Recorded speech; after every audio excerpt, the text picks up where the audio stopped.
স্বদেশ প্রত্যাবর্তন দিবসে জাতির পিতার প্রতিকৃতিতে প্রধানমন্ত্রীর শ্রদ্ধা, দেশ ও জাতির কল্যাণে কাজ করার অঙ্গীকার। রিজার্ভ চুরির প্রথম রায়ে ফিলিপাইনের ব্যাংক কর্মকর্তা মায়া দেগুইতোর সাজা, 10 কোটি 90 লাখ ডলার জরিমানা।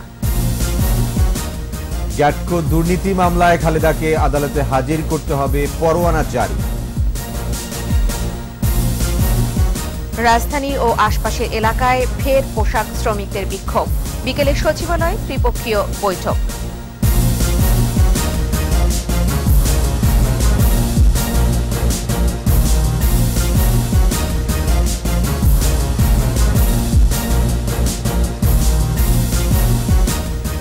শুনছিলেন ফার্স্ট সিকিউরিটি ইসলামী ব্যাংক লিমিটেড সংবাদ শিরোনাম। আমন্ত্রণ জানাচ্ছি দুপুর 2টার 21 সংবাদ। আপনাদের সাথে আছি আমি ওয়াহিদুজ্জামান এবং আমি ফেরদৌসী আহমেদ।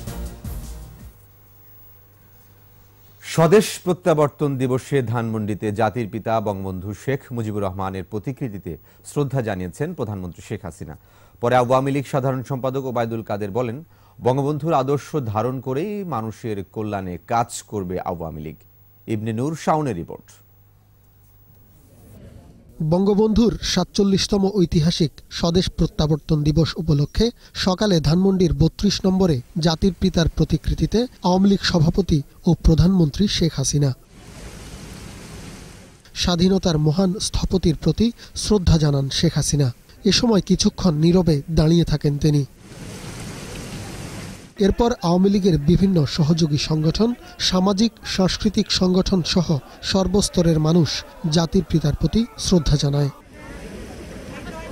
পরে আওয়ামী লীগ সাধারণ সম্পাদক ওবায়দুল কাদের বলেন, বঙ্গবন্ধুর আদর্শে যারা বিশ্বাস করে না, জনগণ তাদের প্রত্যাখ্যান করেছে। বঙ্গবন্ধু স্বাধীনতা চাননি, একথা যাদের নেতারা বলেন, তারা বঙ্গবন্ধু প্রতি তাদের বিন্দুমাত্র কোনো শ্রদ্ধা আছে এটা আমরা মনে করি না, মনে করার কোনো কারণও নেই। জনগণ তাদের প্রত্যাখ্যান করেছে, আন্দোলনেও প্রত্যাখ্যান করেছে, নির্বাচনেও প্রত্যাখ্যান করেছে। এখন তারা কি আন্দোলন করবে, কি কর্মসূচি দেবে, এটা তাদের ব্যাপার। মাটি ও মানুষের কাছে থেকে তাদের সেবা করাই সরকারের মূল লক্ষ্য বলেও জানান ওবায়দুল কাদের। বিজয়ের পর পাকিস্তানের বন্দিদশা থেকে মুক্ত হন বঙ্গবন্ধু। লন্ডন হয়ে ১৯৭২ সালের এই দিনে রক্তস্নাত বাংলার মাটিতে পা রাখেন স্বাধীনতা সংগ্রামের মহানায়ক শেখ মুজিবুর রহমান। বঙ্গবন্ধুর স্বদেশ প্রত্যাবর্তনের মধ্য দিয়েই পূর্ণতা পায় বাঙালির স্বাধীনতা। ইবনে নূর শাওন, ২১ টেলিভিশন, ঢাকা। বাংলাদেশ ব্যাংকের রিজার্ভের অর্থ চুরির মামলার প্রথম রায়ে দোষী সাব্যস্ত হয়েছেন ফিলিপাইনের রিজাল কমার্শিয়াল ব্যাংকের তৎকালীন শাখা ব্যবস্থাপক মায়া দেগুইতো। বৃহস্পতিবার মাকাতির আঞ্চলিক আদালতের রায়ে ৮টি অভিযোগের প্রত্যেকটিতে তাকে ৪ থেকে ৭ বছরের কারাদণ্ড দেওয়া হয়েছে। এছাড়া জরিমানা করা হয়েছে আরও ১০ কোটি ৯০ লাখ ডলার। বিস্তারিত জানাচ্ছেন দুলি মল্লিক। ২০১৬ সালের ফেব্রুয়ারিতে বাংলাদেশ ব্যাংকের রিজার্ভের ১০ কোটি ১০ লাখ ডলার চুরির ঘটনা পুরো বিশ্বকে কাঁপিয়ে দেয়। প্রায় ৩ বছর পর প্রথমবারের মতো বিশ্বের সবচেয়ে বড় এই অর্থ কেলেঙ্কারির মামলার রায় দিল ফিলিপাইনের মাকাতির আঞ্চলিক আদালত। রায়ে দেশটির রিজাল কমার্শিয়াল ব্যাংকের তৎকালীন শাখা ব্যবস্থাপক মায়া দেগুইতোর বিরুদ্ধে মানি লন্ডারিং বিরোধী আইন লঙ্ঘন সহ ৮টি অভিযোগ আনা হয়। আত্মপক্ষ সমর্থনে তার দেওয়া বক্তব্য স্পষ্ট নয় বলে উল্লেখ করে আদালত। প্রতিটি অভিযোগে ৪ থেকে ৭ বছরের সাজা এবং ১০ কোটি ৯০ লাখ ডলার পর্যন্ত জরিমানা করা হয়েছে তাকে। রায়ের বিরুদ্ধে আপিল করার কথা জানিয়েছেন দেগুইতোর আইনজীবী। আলোচিত অর্থ চুরির ঘটনায় ওই বছরের এপ্রিলেই শুনানি ও তদন্ত শুরু করে ফিলিপাইনের অ্যান্টি মানি লন্ডারিং কাউন্সিল। একে একে বেরিয়ে আসে অনেকের নাম। মায়া দেগুইতো ছাড়াও ওই মামলায় আরসিবিসি তৎকালীন সিইও লরেঞ্জো তান সহ ৬ কর্মকর্তার নাম রয়েছে। এরই মধ্যে বিচার বিভাগের কাছে মামলার নথিপত্র পাঠানো হয়েছে। ধারাবাহিকভাবে তাদেরও বিচার করা হবে বলে জানান ফিলিপাইনে নিযুক্ত বাংলাদেশের রাষ্ট্রদূত আসাদ আলম সিয়াম। চুরি হওয়া অর্থের মধ্যে এখন পর্যন্ত ১.৫ কোটি ডলার ফেরত পেয়েছে বাংলাদেশ। যুক্তরাষ্ট্রের federal reserve bank of new York থেকে কেন্দ্রীয় ব্যাংকের চুরি যাওয়া ১০ কোটি ১০ লাখ ডলারের মধ্যে ৮ কোটি ১০ লাখ ডলারই চলে যায় ফিলিপাইনে। পরে ফিলিপাইনের আরসিডিসির মাকাচি শাখা থেকে তা চলে যায় বেশ কয়েকটি ক্যাসিনো ও বিভিন্ন ব্যক্তির হাতে। Julie Mallick, 21 television. গ্যাটকো দুর্নীতি মামলায় বিএনপি চেয়ারপারসন খালেদা জিয়াকে কারাগার থেকে আদালতে হাজির করতে পরোয়ানা জারি করেছে আদালত। রাজধানীর বকশীবাজারে আলিয়া মাদ্রাসা মাঠে স্থাপিত ঢাকার বিশেষ জজ আদালত 3-এর বিচারক আবু সৈয়দ দিলজার এই আদেশ দেন। এর আগে খালেদা জিয়ার পক্ষে তার আইনজীবীরা চার্জ গঠনের জন্য সময়ের আবেদন করেন। অন্যদিকে রাষ্ট্রপক্ষে দুদকের আইনজীবী মোশাররফ হোসেন কাজল সময় আবেদনের বিরোধিতা করেন। মামলা স্থগিতের আদেশ শেষ হয়ে যাওয়ায় এবং উচ্চ আদালত 6 মাসের মধ্যে নিষ্পত্তি করতে নির্দেশ দেয় চার্জ গঠন করার কথা বলেন তিনি। উভয় পক্ষের শুনানি শেষে বিচারক চার্জ গঠন ও প্রোডাকশন ওয়ারেন্ট জারির জন্য 16 জানুয়ারি দিন ধার্য করেন। রাজধানী সহ বিভিন্ন স্থানে আজও সড়ক অবরোধ করে বিক্ষোভ করেছে তৈরি পোশাক শ্রমিকরা। দ্রুত বেতন কাঠামোর অসঙ্গতি দূর করা সহ দাবি মেনে নেয়ার আহ্বান জানিয়েছে তারা। এদিকে সমস্যা সমাধানে বিকেলে সচিবালয়ের সরকার প্রতিনিধির সাথে মালিক শ্রমিকদের বৈঠক হবে। বিস্তারিত জানাচ্ছেন আহমদ বাবু। সরকার ঘোষিত বেতন কাঠামোর অসঙ্গতি দূর করার দাবিতে পঞ্চম দিনের মতো রাজধানীর মিরপুরের কয়েকটি পোশাক কারখানার শ্রমিকরা বিক্ষোভ করে। দ্রুত দাবি মেনে নেওয়ার আহ্বান জানিয়েছেন শ্রমিকরা। আগে বেতনের মধ্যে আমরা বেতন পাই, ঠিক আছে, সেটা এটাই কোনো বেতন বাড়ানো বলে না। একটা বেতন বৃদ্ধি করেছে কিন্তু মালিকরা সেই বেতন আমাদের দিতে চাচ্ছে না। আমাদের মালিক, আমরা 3 মালিককে সময় দিছি কিন্তু আমাদের মালিক কোনো সমাধান করতেছে না। মিরপুর শেওড়াপাড়ায় ইয়ত গার্মেন্টস ভাঙচুর করে বিক্ষোভকারীরা। কালশিতে স্ট্যান্ডার্ড গ্রুপের শ্রমিকরা রাস্তায় নামলে ব্যবস্থাপনা পরিচালক ও প্রশাসনের আশ্বাসে তারা কাজে ফিরে যায়। সরকার যে পে স্কেল দিবে সেই পে স্কেলকে আমাকে 100% ইমপ্লিমেন্ট করতে হবে। আজ আমি করতে না পারি তাহলে ফ্যাক্টরি আমাকে চালান দরকার নেই। সম্মিলিতভাবে আমরা একটা সুন্দর পরিবেশ এখানে সৃষ্টি করতে পেরেছি। আমরা আজকের মতো ঘরে ফিরতেছি। আগামীতে আমরা সবাই কে কি বলে তার উপরে ডিফেন্স করবে যে ডিউটি আমাদের হবে কি হবে না। যা সরকার দিব তা 1 টাকা হইলে বেশি দিব, তাতে আমরা মাইনেই তো নিলাম। শনিবারে তো ডিউটি করতে বললো। এদিকে বেতন কাঠামোর অসঙ্গতি দূর করার দাবিতে আশুলিয়ায় মাঠে নামে কয়েকটি গার্মেন্টসের শ্রমিকরা। এ সময় পুলিশের সাথে ধাওয়া পাল্টা ধাওয়া ও সংঘর্ষে অন্তত 20 জন আহত হয়। পরিস্থিতি নিয়ন্ত্রণে জামগড়ায় কয়েকটি কারখানা বন্ধ ঘোষণা করে মালিকপক্ষ। এছাড়া গাজীপুরের চন্দনা চৌরাস্তায় বিক্ষোভ ও ঢাকা ময়মনসিংহ মহাসড়ক অবরোধ করে শ্রমিকরা। ঢাকা ময়মনসিংহ মহাসড়ক অবরোধ করে শ্রমিকরা। পরে পুলিশ তাদের ছত্রভঙ্গ করে দেয়। 20টি কারখানা ছুটি ঘোষণা করে কর্তৃপক্ষ। আহমদ বাবু, 21 টেলিভিশন, ঢাকা। নিচ্ছি ইসলামী ব্যাংক বিরতি। যখন ফিরছি তখন অন্যান্য খবরের সঙ্গে আরো থাকবে। কক্সবাজারের টেকনাফে পুলিশের সাথে বন্দুকযুদ্ধে 2 মাদক ব্যবসায়ী নিহত, অস্ত্র ও মাদক উদ্ধার। মারাত্মক আর্সেনিক ঝুঁকিতে রাজবাড়ী, নানা রোগে আক্রান্ত 4 উপজেলার মানুষ।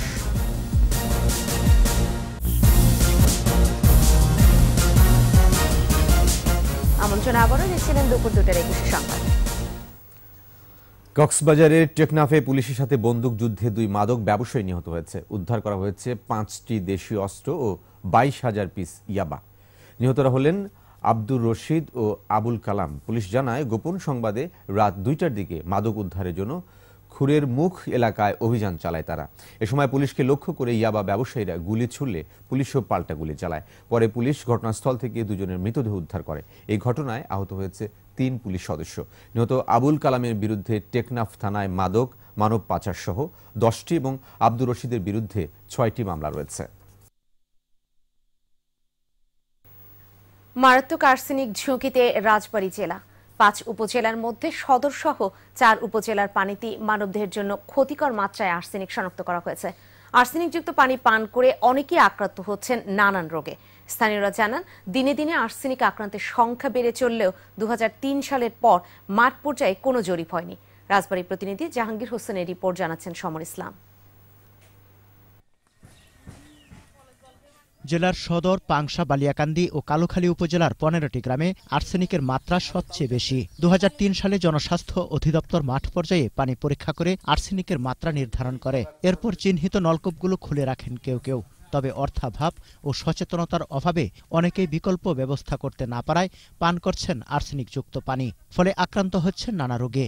আমাদের এলাকায় অনেক টিউবওয়েলের আর্সেনিক ধরা পড়ছে। 6 মাস ধরে আর্সেনিক ধরা পড়ছে, পানি খাওয়া বাদ দিছি। সারা শরীরে মানে কালো কালো দাগ হয়ে গেছে, মানে হাত দিয়ে পাটা সব জায়গায়। চিকিৎসকরা বলছেন দীর্ঘদিন আর্সেনিকযুক্ত পানি পান করলে লিভার সিরোসিস, কিডনির সমস্যা ও চর্মরোগ ছাড়াও ক্যান্সার হয়ে মানুষের মৃত্যু হতে পারে। বিকল্প কিছু পানি হচ্ছে যেটা আমরা বৃষ্টির পানি ধরে ফুটিয়ে খেতে পারি, কূপ যেটা আছে সে সারফেস ওয়াটার আমরা ব্যবহার করতে পারি, অথবা ডিপ টিউবওয়েলের মাধ্যমে আমরা আর্সেনিকের প্রভাব থেকে মুক্ত থাকতে পারি। আক্রান্ত এলাকার বাসিন্দাদের আর্সেনিক মুক্ত নলকূপ দেওয়ার চেষ্টা চলছে বলে জানায় জনস্বাস্থ্য প্রকৌশল অধিদপ্তর। তবে অপ্রতুলতার কারণে সবাইকে তা দেয়া সম্ভব হচ্ছে না বলে জানান এই জনপ্রতিনিধি। যেহেতু আর্সেনিক এলাকা বেশি, এই জন্য আর্সেনিক মুক্ত টিউবওয়েল প্রয়োজন। জনসংখ্যার অনুপাত হারে যদি আমরা টিউবওয়েলগুলো পাই তাহলে আর্সেনিক থেকে হয়তো মানুষকে রক্ষা করা যাবে। তবে আশার কথা শোনালেন জেলা প্রশাসক। বিশেষ প্রকল্পের মাধ্যমে ঢাকা থেকে বিশেষজ্ঞ টিম এনে আর্সেনিক কবলিত এলাকা চিহ্নিত করে ব্যবস্থা নেওয়ার কথা জানান তিনি। এন্ড পয়েন্টটা সেট করে আর্সেনিক মুক্ত পানি সরবরাহের ব্যবস্থা করবেন মর্মে উনি আমাকে নিশ্চিত করেছেন। জনস্বাস্থ্য বিবেচনায় দ্রুত কার্যকর পদক্ষেপ দেখতে চায় ভুক্তভোগীরা। সমর ইসলাম, 21 টেলিভিশন। এবার আমাদের সাপ্তাহিক আয়োজন সোশ্যাল ইসলামী ব্যাংক লিমিটেড কৃষি।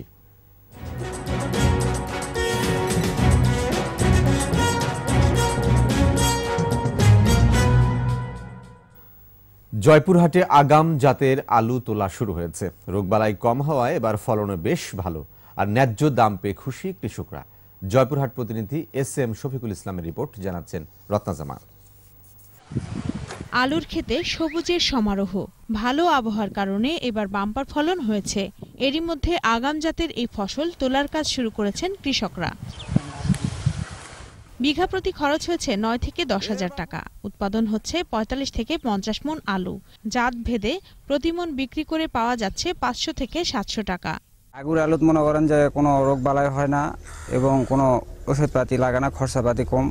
এটা আমাদের দেখা যায় মোটামুটি আয়ের উৎস। আগুর আলুতে প্রায় 40-50 মণ পর্যন্ত বিঘা হারি নামে, আর এই প্রতি মণ আলু 7 থেকে 800 টাকা বিক্রি করা যায়। এই আলুটা বেশ ভালো ফলন এবং আমি বেশ লাভবান হয়েছি। জয়পুরহাটের এই আগাম আলু ছড়িয়ে পড়ছে রাজধানী সহ দেশের বিভিন্ন জায়গায়। 640-50 টাকা বলতেছে, আর আমি 750 টাকা নিব। গ্রসরা পার বিঘায় মিনিমাম 50,000 টাকার মতো আলু বিক্রি করে পাচ্ছে। সাদা আলু 500-400 এরকম বাজার, মোটামুটি ভালো বাজার। চলতি বছর জেলায় প্রায় 40,000 হেক্টর জমিতে এ সবজি চাষ হয়েছে। এর মধ্যে আগাম জাত চাষ হয়েছে 2050 হেক্টর জমিতে। ফলন প্রায় 45 থেকে 55 মণ প্রতি বিঘায়। আশা করি কৃষকরা আগাম আলু জাত করে তারা লাভবান হবে। জয়পুরহাটের আলু বিদেশে পাঠানো গেলে কৃষকরা আরো বেশি পয়সার মুখ দেখবেন বলে জানান স্থানীয়রা। রত্না জামান, 21 টেলিভিশন। আবার নিচ্ছি ইসলামী ব্যাংক বিরতি। যখন ফিরবো তখন অন্যান্য খবরের সঙ্গে যা থাকবে। অচলাবস্থা নিরসনে ডেমোক্র্যাটদের সাথে বৈঠক থেকে বেরিয়ে গেলেন ট্রাম্প। মেক্সিকো সীমান্তে দেয়াল নির্মাণে অনড় অবস্থান। কোপা দেল রেতে লেগানেসকে 3-0 গোলে হারালো রিয়াল। হারের বৃত্ত থেকে বেরিয়ে বছরে প্রথম জয়। আর এই সাথে শেষ করবো দুপুর 2টার 21 সংবাদ। তবে যাবার আগে ফার্স্ট সিকিউরিটি ইসলামী ব্যাংক লিমিটেড সংবাদ শিরোনামগুলো জানিয়ে দিব আরো একবার। স্বদেশ প্রত্যাবর্তন দিবসে জাতির পিতার প্রতিকৃতিতে প্রধানমন্ত্রীর শ্রদ্ধা। দেশ ও জাতির কল্যাণে কাজ করার অঙ্গীকার। রিজার্ভ চুরির প্রথম রায়ে ফিলিপাইনের ব্যাংক কর্মকর্তা মায়া দে গুইতোর সাজা, $10,90,00,000 জরিমানা। গ্যাটকো দুর্নীতি মামলায় খালেদাকে আদালতে হাজির করতে হবে, পরোয়ানা জারি।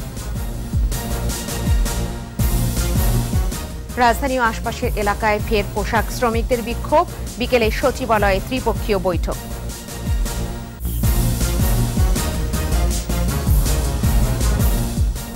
সর্বশেষ খবর জানতে ডায়াল করুন 2054 করে, আর ভিজিট করুন 21-tv.com ওয়েবসাইটে।